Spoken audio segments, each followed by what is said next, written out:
Time check tayo, 9:04. Good morning sa inyo lahat mga dre.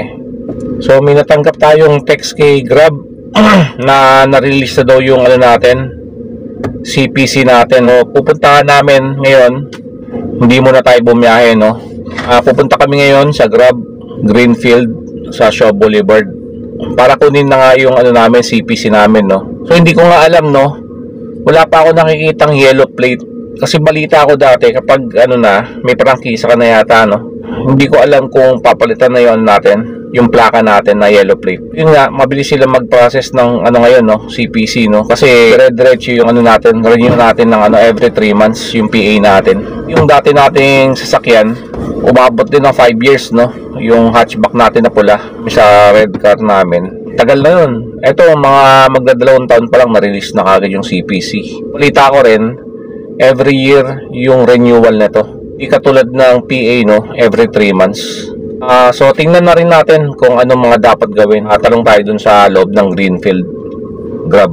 So kita-kits tayo mamaya mga dre, no. Tapos balitaan ko kayo kung anong update, kung anong mangyayari, kung anong mga dapat gawin kapag ano na bigay na yung CPC natin. Yung tagal ni Wifey, no? Hinihintay pa namin bago kami dumiretso sa ano, no, Grab Greenfield. Siguro pagkatapos ito, kain muna kami. Papasweldo muna siya sa mga tao niya.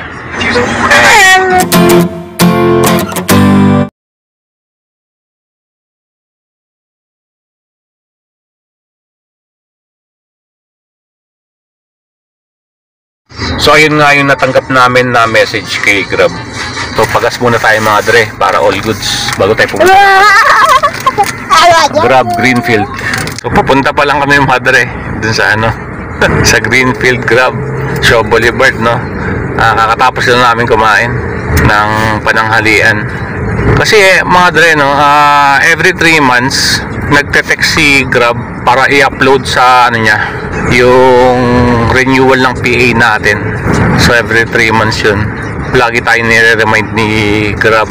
So ewan ko lang kung ano, pagkakuha namin ng CPC, may isang link din na binigay sa amin para i-upload yung ano, yung papeles na ibibigay ni Grab.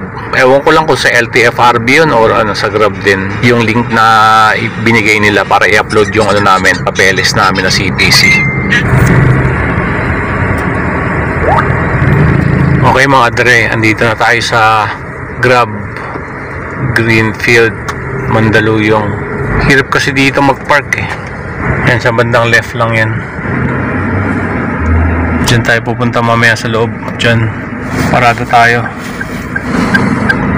Boss, may bakante pa sa Grab? All goods mga dre, may bakante pang ano, parking. Nagpapas Afi. Magkano kaya yung ano, parking? Boss, magkano yung parking dito? Hindi po, first 2 hours. First 2 hours? O sige, okay lang. Ay, yung ticket. Yeah, just stay here lang. Sige, 80 pesos. 80 na? Tapos. Ay.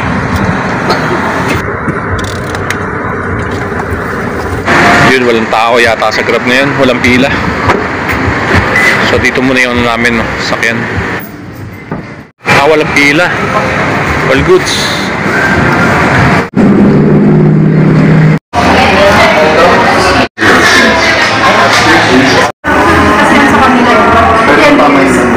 Okay mga tre, nakapila na kami, no. So wala naman masyadong pila.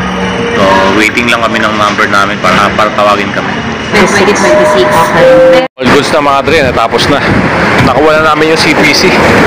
Okay, pauwi na kami mga dre. Nakakuha na namin yung CPC, no. So patawid na kami ng ano, Shaw Boulevard. So ito na yung mga dre, yung CPC na binigay ni Grab. So ibig sabihin ng renewal niyan, 1 year and a half. Oh, ganun. 1 year and 6 months. Yun ang renewal. Hanggat matapos yung 7 years, kasi 7 years lang yung ano, ina-allow ni Grab na pwedeng bumiyahe sa Grab. To drop mo yung old na vehicle, isasub mo yung next na same case number. Kaya daw kailangan maging yellow plate kapag may prangkisa na tayo sa ano, sa Grab. Sa mga dre, kita-kits tayo sa kalsada.